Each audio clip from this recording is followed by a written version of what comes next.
let's talk about where we left off yesterday with the Golden State Warriors. And then also I want to get into Brock Purdy and how do you expect him to bounce back? Because I got some thoughts on that. But Steve Kerr joined, again, Devone and FP yesterday on Willard and Dibbs, and he was specifically asked about the Jonathan Kuminga comments.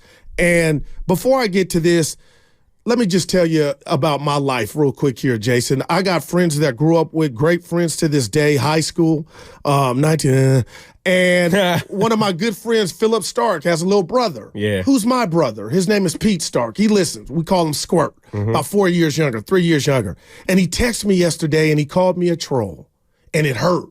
I said, now, why would you call your OG a troll? Damn. He said, troll, there's nothing going on with Kuminga. And I said, I'm not Skip Bayless. I'm not trolling. I'm just telling you, Squirt, if I were on the Warriors and I heard these comments, it's possible somebody or somebodies could take it a certain way. So to hear Coach Kerr, as spectacular as he is, he's a Don, 4 chips. He played with Michael. He played for Pop. He played for some of the greatest coaches in the game. He came out and said he had no problem with those comments. So, Jason, I got it wrong. You were right. You say what to Kerr's comments, because my whole thing was, when I look at Steve Kerr, I believe every word that comes out of his mouth. But I'll say this. The Warriors, they're at the crossroads. I'm going bone thugs on you early. And they're at the crossroads in regard to, they got a lot going on. In regard to the rotation, the Draymond Green, when's he coming back, this whole log jam. And if you want to read a good article about what we talked about yesterday in The Athletic by Tim Kawakami, he nails it about the what word am I looking for? The pairing of Wiggins and Kuminga. We talked about it. Warrior fans want to see it. And right now, they got the worst net rating together when they're on the court together. But is that enough for Steve Kerr to say, I don't want to see it again? Or I'm going to roll it out there, put some pieces around him, as Tim was alluding to, and see if we can't get this thing fixed, because the league right now is full of athletic wings. And just because you have one, Jay, I don't have to tell you, you can't have two. You can't have enough wings. That's all I'm today's saying. NBA game. Yeah, Steve wants to tinker with that pairing a little bit more, see if you can put different pieces around them to get some production, because the fact is they haven't been great together as of now. They don't rebound well. Their net rating is... Well, they're number one in rebounding in the league. No, when those two... Oh, okay, together. Gotcha. Overall, they're number one in rebounding in the league. But basically, in a nutshell, those two haven't been productive on the court together. But Steve says he is open to trying different pairings and seeing he can improve that. But at the end of the day, I think the Warriors need to make a trade. They need to consolidate that roster. They have too many guys looking for minutes. And I'm not sure I know who they should trade at this point.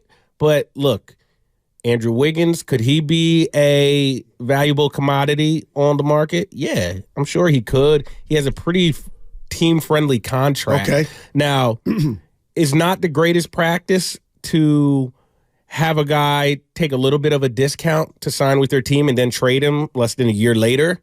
That's not great business in terms of your reputation around the league. Players take notice of that. But sometimes you got to do what you got to do. Now, it's, Warriors culture and Steph Curry and Steve Kerr, they'll probably trump any negative press that they could get for trading Wiggins after he just took a team discount to stay. So, but he could be attractive to maybe a contender, a team that's close even. He would be attractive to me. I know people are going to throw eggs at me, but he would be attractive to me because I know he can play. Right. So,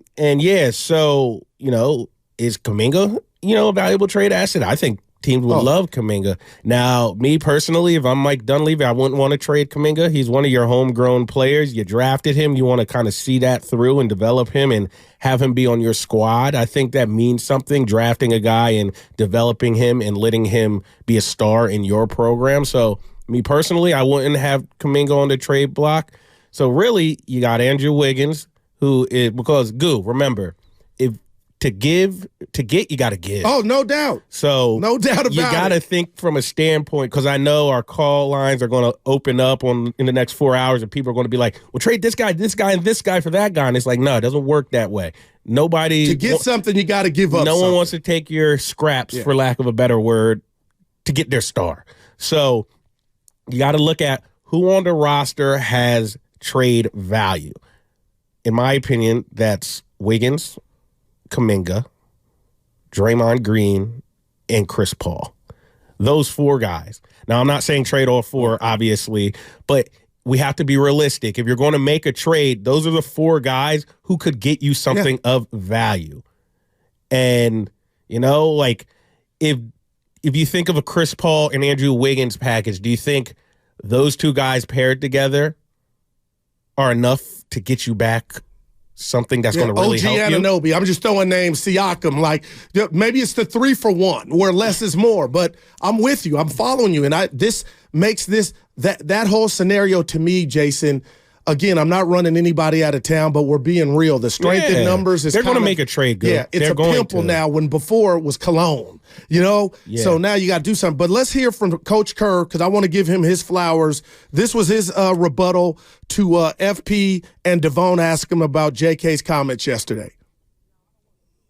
By the comments, I think JK meant well. I think it may have come out maybe a little differently than he intended, but it's all good. I mean, we talk every day. He knows when I pull him aside and I show him film, I show him exactly what he needs to do to do better and to get more playing time. So the comments are what they are. Not a big deal. We just move forward. The biggest thing for me is JK just continuing to grow and develop, and he's doing a great job of that this year. I think he's made big strides. Most of the stuff is just kind of little detailed stuff that, frankly, unless you're watching tape of the game and picking it apart as a basketball nerd, may not recognize. But it's what we do as coaches, and those are the things that lead to winning and losing. So, we're showing him all this stuff and trying to help him get better, and he's working hard. And I think he's gotten much better this year. I'm really excited about his growth.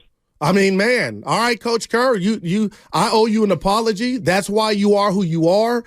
Yesterday, Jason, you said to me you got to take a man or woman at their word, and Steve Kerr got hit by Jordan, and they got a relationship, and he's been around under the best coaches in the game. So to me, I got to give him credit for not taking those comments and being butthurt or letting it manifest. Now, the cynic in me says, okay, Kerr, you're reading the room. You can't take on or add, gasoline to this fire and make it bigger than it is because you got a lot of things going. But I got to take him at his word. He was like, okay, I like that. It's not going to deter us. I talk to JK every day. So I'm taking a step back, giving the coaches flowers for letting the youngster get off what he had on his chest. Well, what is he going to say? JK was telling the truth. He wasn't wrong. Like, obviously, it's an opinion, so there's no real right or wrong. I mean, there can be wrong opinions. That's not what I'm saying. But in this context, JK is saying, hey, I'm playing pretty good basketball, which is true. Yeah. Pretty objectively true. We all agree. I'm playing pretty good basketball. I can't seem to stick in the rotation. I can't seem to have developed a specific role for this team, and it's confusing me. How can you tell that man he's wrong? I'm like, what else? What the hell is Steve going to say to that? I mean, yeah, you can't be mad at him because that's how the man feels. Like, and it's not an absurd feeling to have given the context. Everybody who's been watching the Warriors is probably like, yeah, I see where he's coming from. And Steve is probably the same way. Now, Steve can't be fully transparent, but like I said, Goo, they know in those offices upstairs, they know they need to make some trades. I believe that. They know there's too many guys. Now, it's crazy. Usually a team is like, we need to make a trade because we just need to get better. Yeah, no doubt. Now, of course, the Warriors obviously want to play better. They're 15-15. But I think they need to make a trade because they just have too many mouths to feed. And it's becoming problematic. And this is just the tip of the iceberg. Now, I'm not forecasting JK to become a problem all of a sudden and a huge distraction. But when Day-Day and GP2, who could come back tonight. Yeah. But when those two come back, oh my goodness, it's going to be 880. It's Highway 880. It's going to be traffic. Festering, and that's just human nature. They're like I've said it the last 2 days. They're lucky Moody has the temperament he has, because Moody's another guy who could have a legit beef. So you say he could kick up dust and be a problem. That's just not his personality. Right. JK ain't really like that. Now, JK, I'm not saying JK is going to go full TO, push-ups and sit-ups in the driveway. Yeah. He ain't like that, but he's not Moses either. He's gonna make little subtle comments through the media. He's gonna not have the best body language, and that just brings down the energy of the whole group. And I wouldn't even blame JK for that. One, he's 22 years old, so look, at 22-year-old, I was at Syracuse doing keg stands, look at going crazy. Orangeman. So like he's still young and growing, and he's probably not going to be the same person he is today when he's like 26, 27. We all live, learn, experience things, grow, mature, start reacting to things differently. Sometimes something will tick you off. Now you let it go. But he's still in that stage where he's young and just ready. He's ready. No, come on, coach. Let me go, bro. I love it, Jason. Go. I love it, and I love any man or woman that speaks their truth. It's Dumas and Guru right here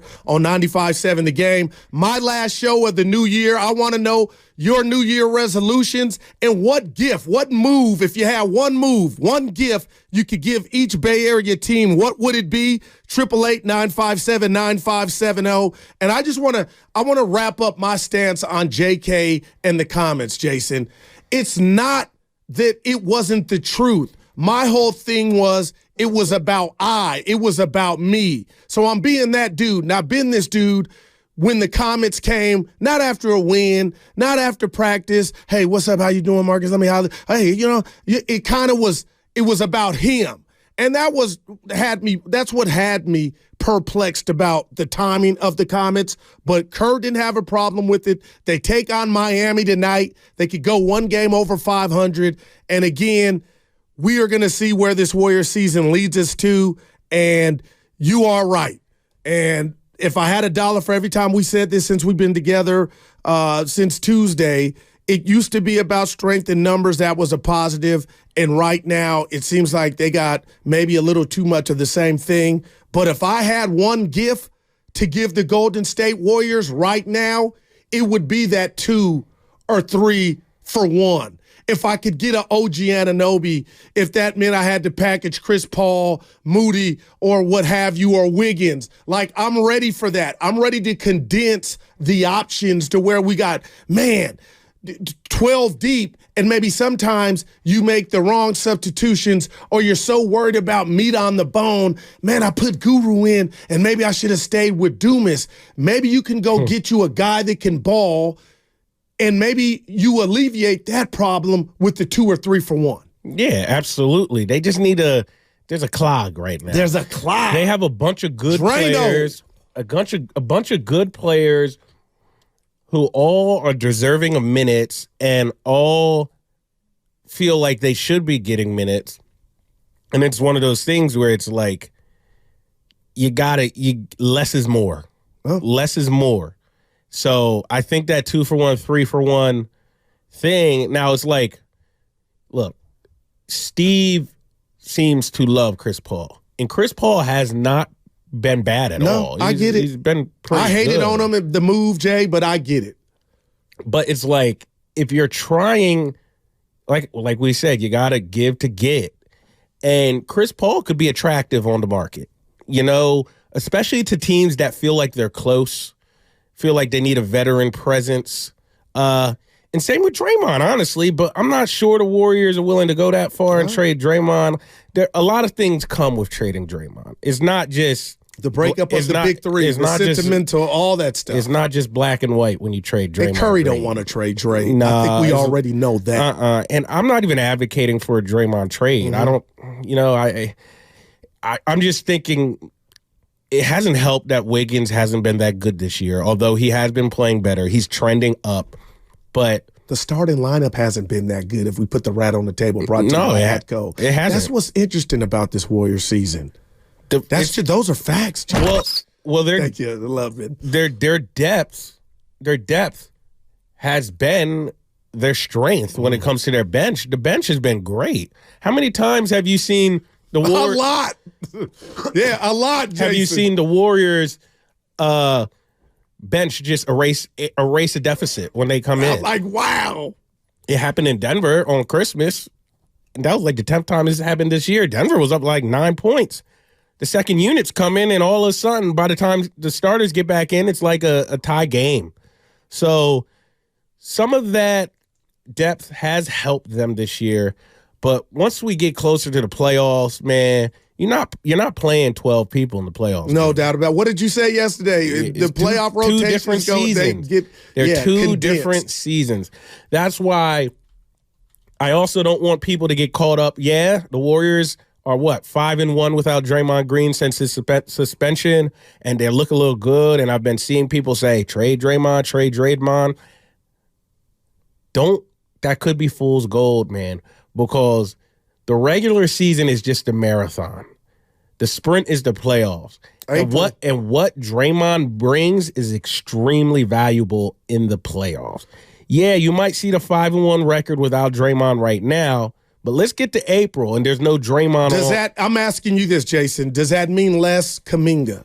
And the reason I'm bringing this question up, our boss put up a poll, or our station put up a poll yesterday in regard to Jonathan Kuminga, and there's no denying what's going on right now. He's becoming a fan favorite. I get the tough love. He's got to earn his minutes. But get this, Jason, 1,900 people voted, and it was, does Dub Nation want to see more of Jonathan Kuminga? Hell yes is one option, and he's getting enough minutes as the other. The results were an astounding 91% want to see more Jonathan Kuminga. I get it. I understand it. That's almost 2,000 people. So my question to you is, and again, you don't know, we don't know. Does Draymond coming back mean less JK? No, not necessarily. It just all depends. Like, is Wiggins still here? If Wiggins is still here, then probably. If Wiggins has been moved in one of these 2-for-1, 3-for-1 type deals, then no, it doesn't mean anything for JK because they can play. I believe they could play Trace. You know what? They could play Draymond at the 5, JK at the 4, then any trio between Podziemski, Steph, Clay, Podziemski, Steph, CP3, CP3, Steph, Clay. So you got more options. And then who would they be bringing in for a trade? So at least it gives you optionality. You know, you just got to, it's too many mouths to feed, Goo. It's just too many mouths to feed.